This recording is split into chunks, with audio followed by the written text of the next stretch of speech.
Corona काल का आनंद आ रहा है या भारी लग रहा है? बोलो। आनंद सब थोड़ा बड़ा है। बाबा हम सभी को धीरे धीरे प्रैक्टिस भी कराएगा ताकि हम इनसे बड़ी बातों के लिए तैयार होते रहें। इसलिए भी ये आ रहे हैं हमारे सामने। मैं आप सभी को एक बात कहूँ, पहले सभी को ये काम करना है। प्रकृति को वाइब्रेशंस देने हैं रोज, क्योंकि ये सब रचनाएं प्रकृति की हैं। भले हमें लगे चीन से आई या कहाँ से आई, लेकिन ये रचनाएं प्रकृति की हैं। और अगर हम इन प्रकृति की सेवा करेंगे तो प्रकृति हमें नुकसान नहीं पहुंचाएगी, मदद करेगी, सेफ रखेगी। दो चीज़ें और हम सबको करनी है अपने जीवन में, और एक चीज़ तो सदा के लिए सीख भी लेनी है। एक चीज़ तो यदि हमने किसी भी जन्म में प्रकृति को नुकसान पहुंचाया हो, हम उससे क्षमा याचना कर लिया करें, थोड़ी जरा सा बस। क्योंकि प्रकृति ने हमारी पालना बहुत की है ना, शरीर भी उससे मिला। देखो सबसे बड़ी चीज, अन्न उससे मिला, सांस लेने को हवा, पीने को पानी, रहने को धरती, सब कुछ उससे मिला है ना हमें। तो उसको शुक्रिया भी बहुत किया करें। ये जो शुक्रिया है ना, मैं जो आपको बात कह रहा था कि सदा के लिए इस चीज को हम अपने जीवन में धारण कर लें। जो कुछ हमें प्राप्त है और हो रहा है, उसके लिए शुक्रिया। बाबा को बहुत शुक्रिया करेंगे हम, क्योंकि बाबा से हमें बहुत कुछ मिल गया है। इसलिए मैं आप सभी को कहूँगा, बाबा से जो मुझे मिला है उसकी एक लिस्ट तैयार करो। हर एक की अपनी लिस्ट होगी, और उसके लिए बाबा को शुक्रिया किया करो। बहुत मजा आएगा, योग में मजा आएगा, सवेरे उठ के मजा आएगा, और बाबा के ऐसा हमें लगेगा हम बाबा के समीप, बहुत समीप, और उसका प्यार मिल रहा है। एक प्यार की बहुत गुड फीलिंग बाबा की ओर से हमें आएगी। क्या क्या बाबा ने हमें दिया है। किसी को लगता होगा, अब मैं कुछ चीजें बता रहा हूं, सर्वश्रेष्ठ ज्ञान दिया, जिनको तलाश रही होगी, सर्वश्रेष्ठ ज्ञान दिया, अंधकार से निकाल दिया। बहुतों को पता नहीं कि बहुत लोग अंधेरे में थे नहीं, जैसे छोटे छोटे आए हैं, उन्हें क्या पता अंधेरा क्या था। अंधकार से निकाल दिया। बहुतों को लगेगा बाबा ने दिव्य बुद्धि आकर दे दी, बहुतों की बुद्धि तेज हो गई। ज्ञान में आने के बाद बुद्धि तीक्ष्ण हो गई। हुए ऐसे अनुभव? मुझे भी ये अनुभव है। जब मैं ज्ञान में आया, बुद्धि कैसे एकदम से तेज हुई। ये अध्यात्म बहुतों की बुद्धि को तेज करता है। मैं आपको बताऊं, स्वामी विवेकानंद पढ़ाई लिखाई में एवरेज स्टूडेंट थे, सेकंड क्लास, लेकिन वो प्रसिद्ध हुए, संसार का सबसे बुद्धिमान व्यक्ति है ये। देखो, ऐसे हम में से भी बहुतों के साथ हुआ। बहुतों को बाबा से श्रेष्ठ बुद्धि, दिव्य बुद्धि प्राप्त हुई, सुंदर विचार मिले, किसी को नया जीवन मिला। कोई बुरे संग में थे, कोई व्यसनों में थे, उनको सुंदर जीवन मिला, बहुत सुंदर राहें मिली, जीवन जीने का मार्ग मिला, और स्वयं भगवान मिला। ये तो बड़ी बात है। श्रेष्ठ भाग्य द्वार पर आ गया, भविष्य के लिए निश्चिंतता हो गई, कोई डर की बात नहीं रही। अभी देखो कोरोना से बहुत डर है लोगों को, बिना कारण हो रहा है, बिना कारण। कई तो कहते हैं ना बुखार होगा, कफ होगा, लंग्स में गड़बड़ होगी तो होगा, कईयों को कुछ भी नहीं फिर भी होता है, और कईयों को ये सब कुछ है तो भी कुछ नहीं होता। तो ये कर्मों का भी खेल है बहुत सारा। तो मैं आपको ये बात इसलिए कही, हम सबको एक संकल्प रहता है ना, बाबा है। एक ही संकल्प कितना बल देता है कि विश्व रक्षक हमारे साथ है, वो हमारा भी रक्षक है, उसके होते हमें कुछ होगा नहीं। सेफ रखे हुए अपने बच्चों को, बहुतों को, इसलिए ध्यान तो हमें रखना है, लेकिन मन को निर्भय भी रखना है। और मैं पहले भी कई बार क्लासेस में ये बात कही है, छूट गई हो तो फिर से ले लें, अपने चारों ओर शक्तियों का आभा मंडल बनाया करें।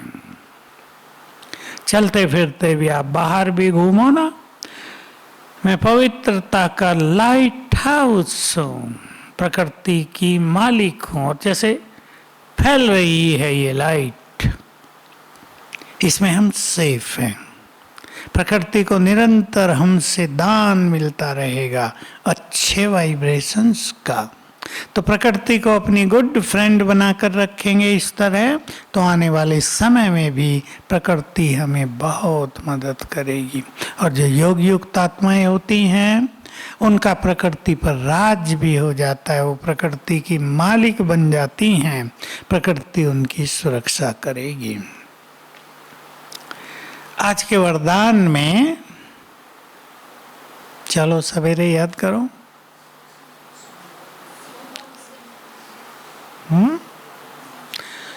दुख की लहर जरा भी न आए, स्पर्श भी न करे। क्या ये संभव है? और है तो कैसे? कहां कहां मनुष्य को दुख होता है?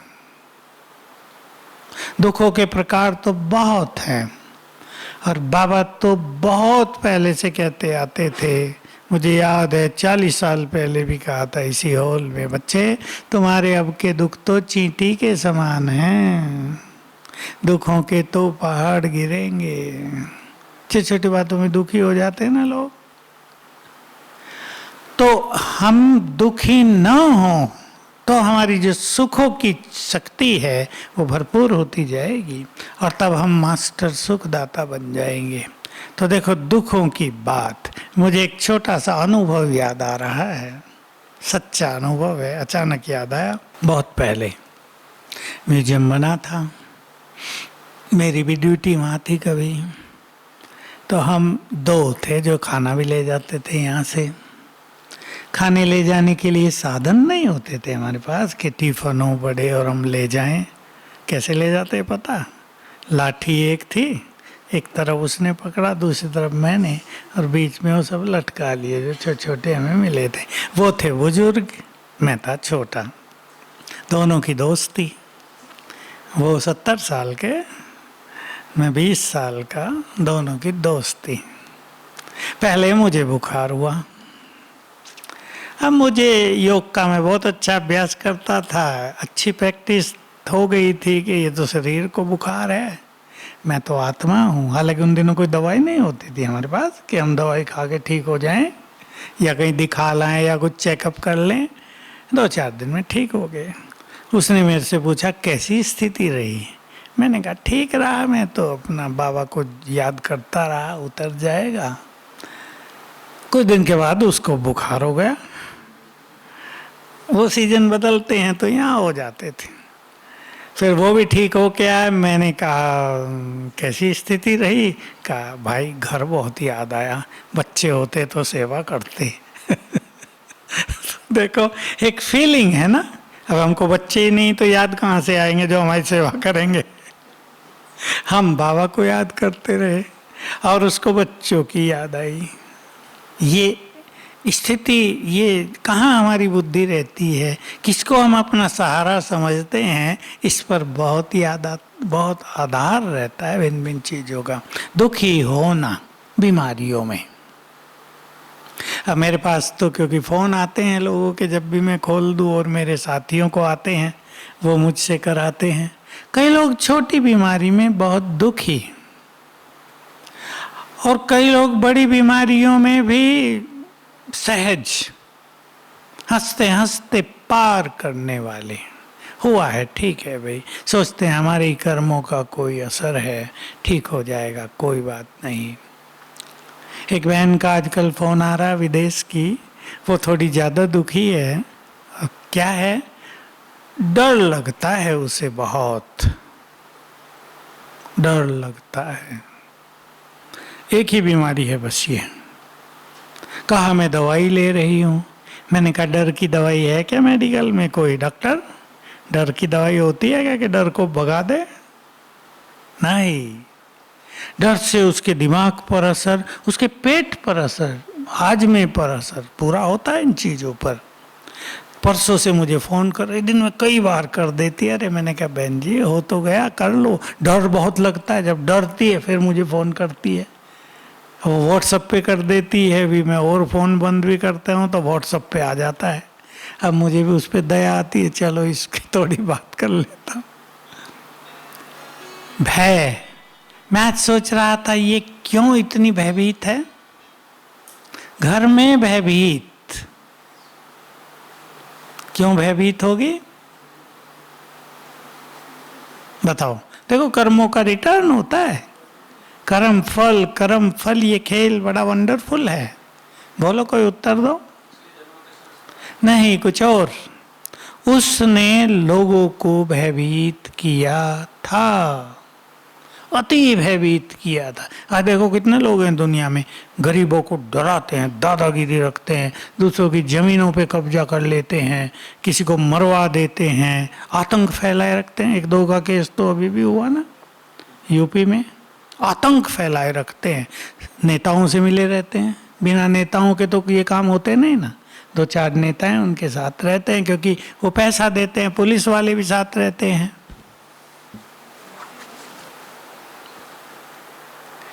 मैं एक कहानी सुनाया करता हूँ, वो आपको सुना देता हूँ। आप सब परिचित हैं डाकू पंचम सिंह से? अब डाकू नहीं वो, अब तो बुजुर्ग हो गए बहुत, और बहुत सेवा कर ली। ये 5 डाकू ज्ञान में आए थे। भोपाल के पास एक मुंगावली जगह है, वहाँ खुले खेतों में इनको रख दिया था। ऐसे ही थोड़ा तारवाड़ लगा के परिवार सहित ही रह गए थे। 500 लोग थे। बहनों ने वहाँ प्रदर्शनी लगाई तो 5 जो उनके सरदार थे ना बड़े, वो ज्ञान में आए। यहाँ भी आए थे वो। तो जब ये पंचम सिंह जी यहाँ आए तो हमारे यज्ञ में कोई वाहन तो नहीं होता था, एक ट्रक था बस, मिलिट्री का लिया हुआ, भोपाल भाई चलाते थे। तो हम दोनों और एक दो और उन्हें ले गए यहाँ दिलवाड़ा के आगे। ट्रेवर टैंक है, आजकल तो वहाँ टैक्स लगता है, पहले टैक्स नहीं था, फ्री था। दादी भी गई थी वहाँ। वहाँ एक तालाब भी है जहाँ शेरों का शिकार करते थे राजा लोग, वो शिकार करने का बना हुआ है। तालाब है एक छोटा सा, उसमें जानवर पानी पीने आते थे। पीछे एक मगर आ गया था उसमें, तो वहाँ आना जाना बंद कर दिया सबका। एक बार दादी की कार के आगे चीता खड़ा हो गया, अब वो हटे ही नहीं। फिर कार रुकी रही, एक ही कार थी यज्ञ में तब। फिर वो धीरे से हटा, फिर वो बता दिया जो पीछे बैठे थे दादी के कि इसको छेड़ना नहीं है, यहाँ पे हट जाएगा। तो वो शेरों का ही जंगल है। तो हम उसे वहाँ ले गए घुमाने, तो बैठे थे। कहा भाई आपसे एक प्रश्न पूछना, तब हम भी छोटे थे, हमको कोई बहुत सारे अनुभवों की बातें पता नहीं थी।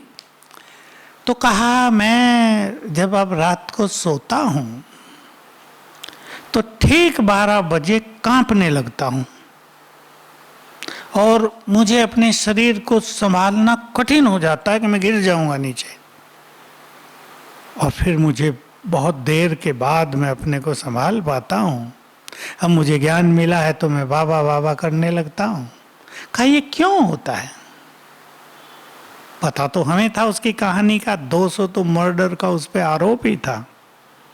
कहा पुलिस हमसे घबराती थी, अगर गांव में पता लग गया पंचम सिंह का गैंग आ रहा है तो सब गांव छोड़ के भाग जाते थे कि ले जाओ जो ले जाना है। पुलिस के घेरों को तोड़कर हम बाहर निकल आते थे। खाब मैं अकेला घर में होता हूँ, ताला बंद है, मैं डरता हूँ इतना क्यों? मैंने कहा तुम्हारे, तब मैंने उसको उत्तर दिया था कहाँ से मुझे आया, कि तुम्हारे नाम से हजारों लोग भयभीत होते थे ना, वो रिटर्न है ये, उनसे क्षमा मांग लो। तब भी मैंने उसको बताया था। अब मैं सोचता हूँ मुझे कहाँ से आ गई थी ये अकल ऐसी बात बताने की। उनसे क्षमा मांग लो और बाबा को याद किया कर, फिर धीरे धीरे उसका समाप्त हो गया। तो ये कर्मों का रिटर्न ऐसा है, इससे कोई बचता नहीं संसार में। इसलिए जो कुछ जिसके साथ भी होता है उसके कर्म ही उसके लिए जिम्मेदार हैं। बिना कर्म के किसी के साथ कुछ नहीं हो रहा है, ये हमें ध्यान रखना। इसलिए अब इस महाविनाश के काल में, परिवर्तन के काल में, हमारे पुण्य कर्म हमारे सच्चे फ्रेंड बनकर रहेंगे। ब्राह्मणों को सबसे अधिक मौका है पुण्य कर्म करने का। बहुत ध्यान दें इस पर। बाबा के बनने के बाद, उसके यज्ञ में आने के बाद कोई सूक्ष्म भी विकर्म न हो, क्योंकि उसकी सजा ज्यादा होती है। और सबसे बड़ा विकर्म किसे कहेंगे संगठन में? मैं आपको सावधान करता हूं उसके लिए आज। बोलो। जो मुरलियम बहुत ही आता है, नहीं देवान नहीं। बच्चे किसी को दुख न दो, कॉमन है ना, रोज आता है। अगर इस संगठन में, पवित्र आत्माओं के इस संगठन में, अब ध्यान से सुन लेंगे और ध्यान देंगे, अगर पवित्र आत्माओं के इस संगठन में हमसे कोई डिस्टर्ब होता है, हमारे द्वारा किसी के लिए गलत निर्णय होता है, हम किसी को गिराने के लिए उसकी गलत रिपोर्ट करते रहते हैं, हम किसी के पीछे लगे रहते हैं या नहीं कई लोग, और ये सोचते हैं जब तक इसे नाश न कर दूं सुख से नहीं सोऊंगी। मैं जरा ओपनली बोल रहा हूं। अब ये पाप है या पुण्य? और भी बहुत सारी चीजें, किसी की खुशी छीन लेना, आगे बढ़ने से रोकना, बड़े पापों की बात मैं नहीं कर रहा हूं। इससे क्या होता है, यहाँ हम सब हैं बहुत पवित्र आत्माएं, पुण्य आत्माएं, न जाने भगवान किसको कितना ज्यादा प्यार करता है, और हम उसको कष्ट दे रहे हों तो बाबा की नजर हमसे दूर चल जाएगी। और इन आत्माओं की अगर बद्दुआएं निकल जाती हैं, कोई सभी इतने महान नहीं है कि वो शुभ भावना ही दें, दुख देने वाले को भी कुछ तो निकल जाएगा ना अंदर से। ये बद्दुआएं खा जाती हैं, मैंने बहुत केस देख लिए अपने।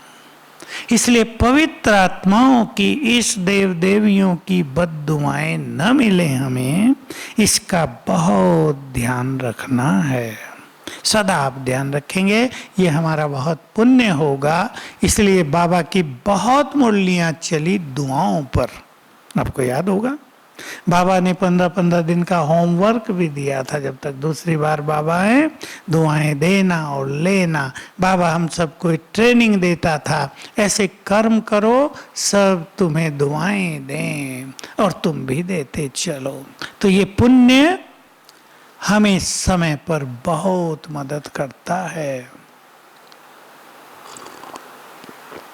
जो संसार में डिप्रेशन और मानसिक रोग बढ़ते जा रहे हैं, उसका एक कारण और भी हैं, पर एक कारण है, उन आत्माओं ने पूर्व जन्मों से दूसरों को बहुत सताया है, हर्ट किया है, बहुत दिल दुखाया है।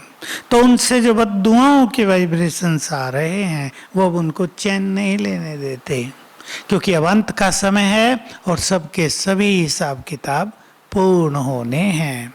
तो हम अपनी मेंटलिटी को ऐसा बनाएं कि छोटी छोटी बातों में हम दुखी न हो जाएं। बोलो, एक 5 पॉइंट फॉर्मूला निकाल लेते हैं आज। 5 पॉइंट केवल, पॉइंट तो 25 भी हो सकते हैं, पर हम 5 निकालेंगे। पहला मैं आपको बता रहा हूं और आप उससे आगे बढ़ना। फीलिंग न आना, इसको इंग्लिश में कहते हैं सेंसिटिव नेचर। जल्दी फीलिंग आ जाना। और हम मुरलियों में सुनते हैं, जिनमें देह अभिमान ज्यादा होता है उन्हें अपमान की फीलिंग ज्यादा होती है, और जो स्वमान में बहुत अच्छा रहते हैं उन्हें बड़ी बात भी छोटी लगती हैं। इसलिए किसी भी चीज की फीलिंग दुखों का कारण बनती है, मानसिक दुखों का भी, शारीरिक दुखों का भी। अगर मन दुखी है तो थोड़ी सी पीड़ा भी बहुत पीड़ित करती है। मन स्ट्रांग है तो बड़ी बड़ी बीमारियां भी पीड़ित नहीं करेंगी हमें। हम बहुतों के अनुभव सुनते हैं कि जिन्होंने योग बहुत अच्छे किए, जिन्होंने आत्माभिमानी होने की बहुत अच्छी प्रैक्टिस की, बीमारियों में वो बताते हैं हमें कोई पीड़ा नहीं है। देखो दादी गुलजार का भी यही अनुभव है, उन्हें कोई पीड़ा नहीं हुई, बीमारियां बड़ी बड़ी रही लेकिन पीड़ा कोई नहीं, दुखों से मुक्त। तो जिन्होंने दूसरों को बहुत सुख दिया है वो दुखों से मुक्त रहेंगे। हमें दुखी नहीं होना है कोई यदि हमारा अपमान करे, क्योंकि सबसे कठिन काम होता है अपमान को सहना। संसार में यही सबसे अधिक कठिन काम है, और आजकल इस चीज के कारण भी मानसिक रोग बहुत बढ़ रहे हैं।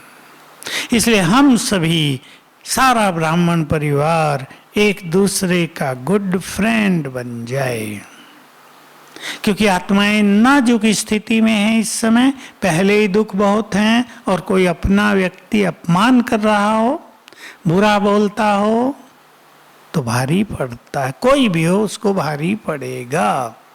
इसलिए गुड फ्रेंड, क्योंकि जहां अपनापन बहुत होता है परिवारों में, मैं परिवारों की बात कर रहा हूं, वहां एक दूसरे से मनुष्य कुछ अच्छा चाहता है ना।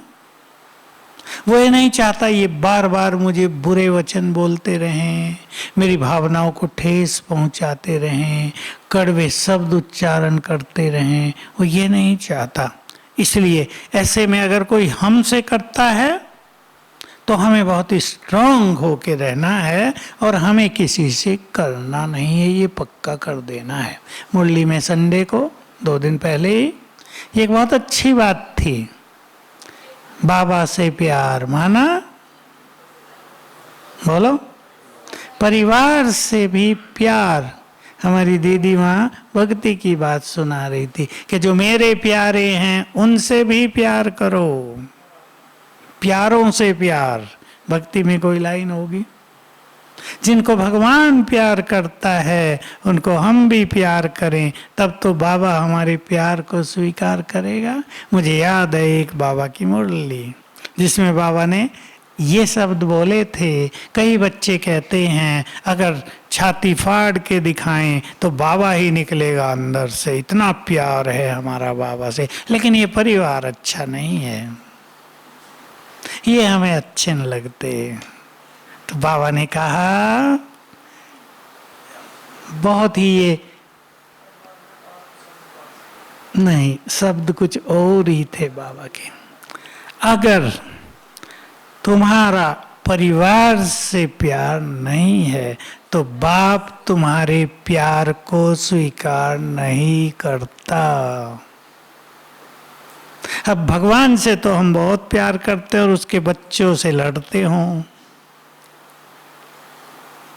उसके यज्ञ की सेवा से हमारा कम प्यार हो, तो ये प्यार उसको नहीं पहुंचता। देखो बाबा ने क्या क्या कहा, मेरे से प्यार तो सबसे पहले मेरी मुरली से प्यार, मेरे से प्यार तो मेरी रचना से प्यार, मेरे से प्यार है तो मेरे यज्ञ और उस सेवा से प्यार। आप सब भी सेवा में आ गए ना, तब ये प्यार सीधा बाबा को पहुंचता है। उसकी सेवाओं से प्यार, जो वो कह रहा है उसकी एक एक बात से प्यार, हम कहें तेरे से तो बहुत प्यार है, पर तुम जो कहता है ना आपस में लड़ो नहीं, ये पसंद नहीं हमें, लड़ना तो पड़ेगा। तो ये प्यार उसको नहीं पहुंचता। तो हम सभी इस पे बहुत ध्यान दें। हमारे पुण्य हमें बहुत मदद करेंगे, जो बहुत हल्के रहते हैं, सहज रहते हैं। सेकंड पॉइंट, पहली थी फीलिंग, सेकंड है जो बहुत हल्के रहते हैं, उनका सब कुछ हल्का हो जाता है। बीमारियां भी हल्की तो समस्याएं भी हल्की। अब तीसरी बात पे ध्यान दें हम। अब मैं आपको प्रैक्टिकल एक घटना सुना रहा हूं। मुझे 2-4 दिन पहले ही किसी कोई भाई ज्ञान सरोवर में कहा, भाई इनसे बात करो, ये बात करना चाहते। क्या?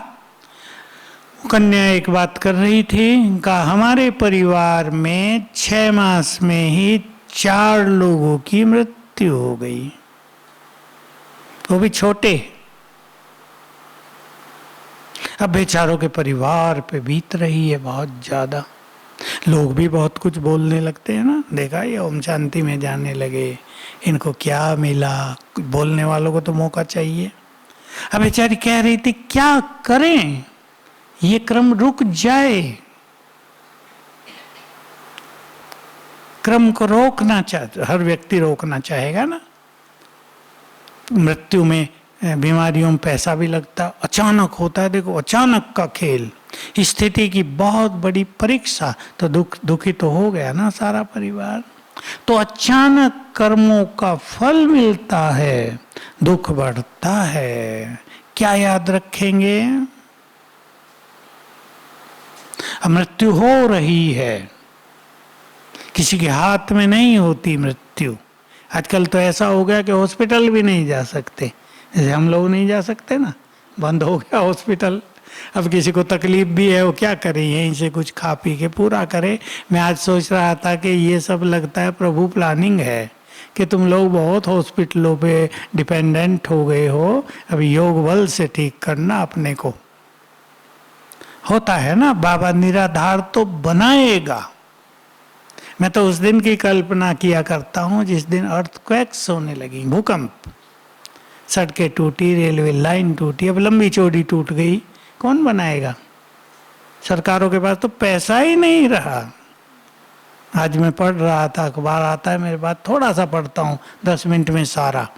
तो केंद्र से राज्य सरकारें अपना पैसा मांग रही, जो देते थे, जो पास किया हुआ था, वो कहते भाई है नहीं है, कहाँ से दें? एरोप्लेन बंद, ट्रेन बंद, बसें बंद, सारा जो कमाई के साधन हैं सबके सब बंद हो गए ना। इनकम ही नहीं हो रही तो इनकम टैक्स, जीएसटी किस पे लगाएं, हो ही नहीं रहा। तो बेचारे पेट्रोल और डीजल का भाव बढ़ाते जा रहे हैं, कहीं से तो कमाएं, क्योंकि वो सस्ता मिल रहा आजकल। उनका भी अरब कंट्रीज का खरीदने वाला कोई नहीं है, ले लो तुम ही लो भाई। तो देखो ऐसी परिस्थितियां। तो उस दिन की आप कल्पना करो जब न ट्रक चलेंगे, न ट्रेन चलेगी, न दवाई आएंगी, न दूध आएगा। दवाइयों पे तो सब आधारित है ना आजकल। तो हम सभी योग बल से, बाबा की मदद से, अपनी रूहानी शक्ति से अपने को ठीक करेंगे। तो जिनके पास ये नहीं होगा, जो आधारों पे आधारित रहकर जीवन चलाना सीख गए, उनको तब बड़ा कष्ट होगा। इसलिए परिस्थितियों में अचल अडोल रहने वाले, स्वीकार करने वाले दुखी नहीं होंगे। स्वीकार करें, तीसरी बात लिख लें आप, स्वीकार करें। बहुत परिवारों में दुख होता है, बहुत सारे माता पिता अपने दुखों से दुखी नहीं होते, लेकिन जब बच्चे कष्ट पा रहे हो, नेचुरल है ना, तो उन्हें बहुत दुख होता है। अब दुख में कभी कभी वो अपने कर्तव्य भी पूर्ण नहीं कर पाते। आजकल ये भी हो रहा, पैसे की कमी हो गई है सबके पास, और फीस डॉक्टरों की और हॉस्पिटलों की बहुत ज्यादा बढ़ा दी है, तो गरीब लोग क्या करेंगे? तो ऐसे में ज्ञान और योग के वाइब्रेशंस देना, परिवार में सबको हल्के करना, ऐसा नहीं दुख के वाइब्रेशंस फैला दें, रोना धोना शुरू हो जाए, इससे दुख और बढ़ जाएगा। और जितने अच्छे वाइब्रेशंस घरों में होंगे उतना ही जल्दी दुखों से मुक्ति होगी। तो सबका हिसाब किताब पूरा हो रहा है, ये हमें स्वीकार करना होगा। जिसने जो किया उसको वो चुकतू करना ही है, ये होना ही होगा। मुझे एक बुजुर्ग भाई को देख के याद आ गई एक बात। ये लॉकडाउन से पहले ज्ञान सरोवर में एक बुजुर्ग भाई रहा हुआ था, 72 साल का। अब वो मेरे पास आया, भाई जी मुझे कहीं रखा दो। मैंने कहा क्या बात है, आयु 72। अब मैंने कहा भाई 72 साल के व्यक्ति को तो कोई समर्पित तो नहीं होगा, वो तो यज्ञ का नियम भी नहीं है। क्या हुआ? मेरी पत्नी ने घर से निकाल दिया और कहती है सारी पेंशन मुझे देनी है। देखो, घर से भी निकाल दिया और पेंशन भी सारी। मैंने कहा कितनी मिलती है? 35,000। मैंने कहा अब तक सारी देते आए हो? सारी देता आया हूँ, यज्ञ सेवा में बहुत कम लगाया है। मैंने कहा तभी तो ये हाल हो रहा तुम्हारा। अगर भगवान की सेवा में लगाते तो शायद ये परिस्थिति आती ही नहीं। फिर तो ये शुरू हो गया, उसको जाना पड़ा। अपने अपने घरों में वाइब्रेशंस बहुत अच्छे रखेंगे, दुखों से हम मुक्त रहेंगे। यदि अमृत वेला बाबा से बहुत सुख लेंगे, यदि हम बाबा को बांध लें कि जब भी बुलाए आ जाए, ये बांधना पड़ेगा उसको। और बाबा की मुरलियां हैं, अभी मुझे याद नहीं, आपको याद होगी या नहीं।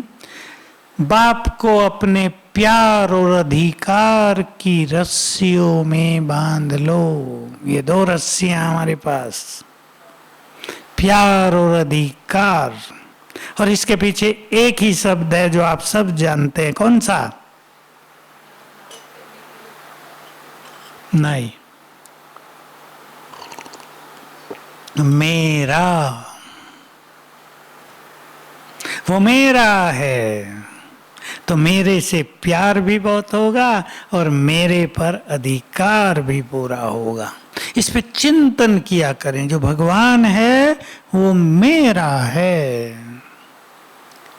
ये सब तो कितना सिंपल है, इसे ही बाबा कह देते हैं ना, मुरलियों में आता रहता, अभी भी आया था।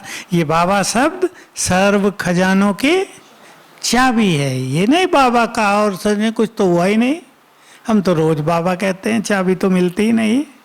यह है मेरा बाबा, वो मेरा है तो उसके सब खजाने मेरे हैं। इसको अपने चिंतन में लाना कि जब भगवान मेरा है तो मेरे जैसा खुश नसीब कोई नहीं। जब दुखों का हर्ता मेरा है तो दुख मेरे पास आ नहीं सकता। जब बिगड़ी को बनाने वाला मेरा है तो मेरी कोई बिगाड़ नहीं सकता। जब भाग्य विधाता मेरा है तो सर्वश्रेष्ठ भाग्य तो मेरा ही है। इसको चिंतन में लाएंगे तो चिंतन से अनुभव अच्छे होंगे। कई लोग सोचते हैं बस कह दिया मेरा बाबा, हमने तो कह दिया ना, कुछ तो आगे हो नहीं रहा। ऐसे नहीं होगा। इसको गुड फीलिंग मिलाना है अपने चिंतन के साथ। तो किसी भी बात में कुछ भी हो जाने पर, परिवारों में कुछ हो जाने पर, अपने प्रियजनों को कुछ हो जाने पर हमें अपनी ये चेकिंग करनी है और ये स्थिति बनानी है कि हम दुख में ना आ जाएं। चाहे वो हमारी व्यक्तिगत बात हो, हमारे साथियों की बात हो, कोई आपको तंग करता हो संगठन में उसकी बात हो, प्रकृति की बात हो। प्रकृति भी तो कष्ट देती है ना, और अब बढ़ेगा प्रकृति का कष्ट। वैज्ञानिक लोग बोलते थे 2-4 साल में, अभी प्रकृति कुपित होती जाती है, बदला लेगी, साइंटिस्ट भिन्न भिन्न तरह के होते हैं ना जो इस फील्ड में काम करते हैं, उन्हें फील होता था कि प्रकृति में अनेक चेंजेज हो रही हैं अंदर ही अंदर, और वो चेंजेज भविष्य में तूफानों का रूप बन जाएंगी, साइक्लोन्स बन जाएंगे, वो बड़ी बड़ी सुनामी लाएंगे, वो कहीं गर्मी लाएंगे तो कहीं बहुत तेज बरसात लाएंगे। उन्हें प्रकृति में जो चेंज होती है अंदर अंदर, वो उसकी स्टडी करते हैं। तो वैज्ञानिक बहुत समय से बोल रहे थे प्रकृति का कोई ध्यान नहीं दे रहा है, तो वही समय आ गया है जो शास्त्रों में दिखाया है कि धरती ब्रह्मा जी के पास पहुंचती है, देवी के रूप में दिखाते हैं कि हे पितामह हैं, वो वहाँ शास्त्रों में उनको परम पिता ही कहते हैं, क्रिएटर मानते हैं। अब पाप का बोझ और सहा नहीं जाता, अब मुझे मुक्त करो इस पाप से। तो ब्रह्मा जी विष्णु को कहते हैं अब करो, ये काम सब विष्णु के हवाले है।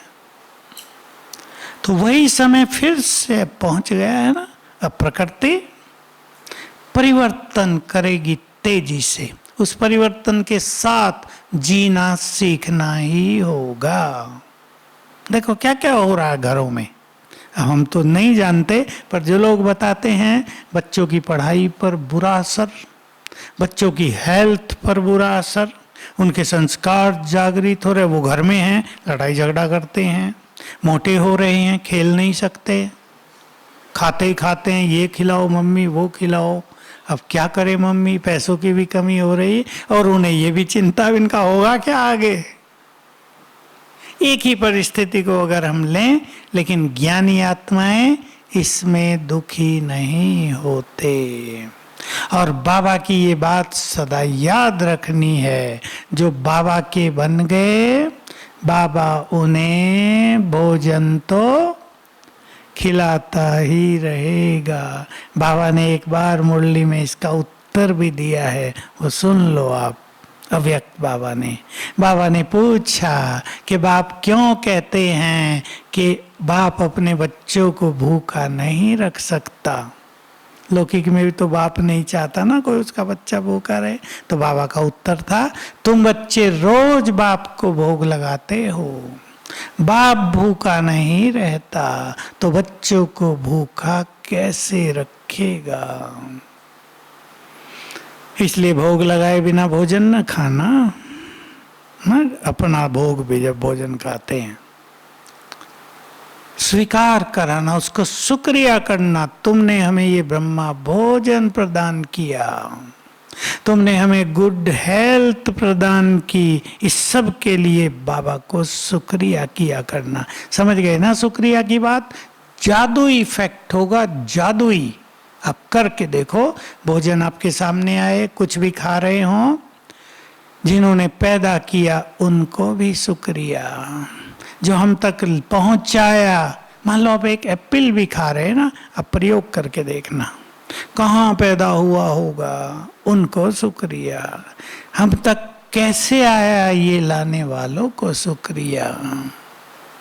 और फिर बाबा ने ये सब इंतजाम किया, उसको शुक्रिया। और संकल्प करना, इसको खाते ही इससे मेरे शरीर के कई रोग समाप्त हो जाएंगे। परिणाम देखना। ये प्रयोग हमें अभी से शुरू कर देने हैं, ताकि आगे आने वाले समय में बीमारियों में हम दवाइयों पे डिपेंडेंट न हो जाएं। जो कुछ हमारे हाथ में है खाने के लिए, पानी भी, दूध भी, या कोई भोजन की चीज, उसे ही हम इस तरह दवाई बना देंगे, और वही चीज हमारे रोगों को ठीक करने वाली हो जाएगी, क्योंकि हम हो जाएंगे प्रकृति के मालिक। इसलिए प्रकृति को रोज सकाश देनी है। जिसने 5000 साल माँ बनकर हमारी पालना की है, अब उसकी ओर हमें भी ध्यान देना है। कैसे देंगे पवित्र सकाश? मैं परम पवित्र आत्मा हूँ, प्रकृति की मालिक हूँ। पहले अपने को इसमें स्थित करेंगे, फिर बाबा से पवित्र किरणें आ रही हैं मुझे और फैल रही हैं चारों ओर। देखो आप मान लो बाहर घूम रहे सड़क पर, ठंडी हवा चल रही है, आप अभ्यास कर रहे हैं मैं पवित्रता का फरिश्ता हूँ, तो आपसे प्योर वाइब्रेशंस फैल रहे हैं और ये हवा से मिक्स होके जा रहे हैं। तो वायु की एक बहुत बड़ी सेवा आप कर रहे हैं जब आप घूमते हुए ये अभ्यास कर रहे हैं मैं पवित्रता का फरिश्ता हूँ। आप धरती पर चल रहे हैं, आप अभ्यास कर रहे हैं मैं परम पवित्र आत्मा हूँ। तो पवित्र वाइब्रेशंस पैरों से धरती में समा रहे हैं। ये बहुत अच्छा कार्य हमसे होता रहता है, ये सभी बहुत अच्छा करेंगे। अभी हम गीत बजेगा 3 मिनट, प्रकृति को ही सकाश देंगे। ओम शांति। पवित्र किरणें बाबा से लेकर प्रकृति को, मैं पर प्रकृति की मालिक हूँ।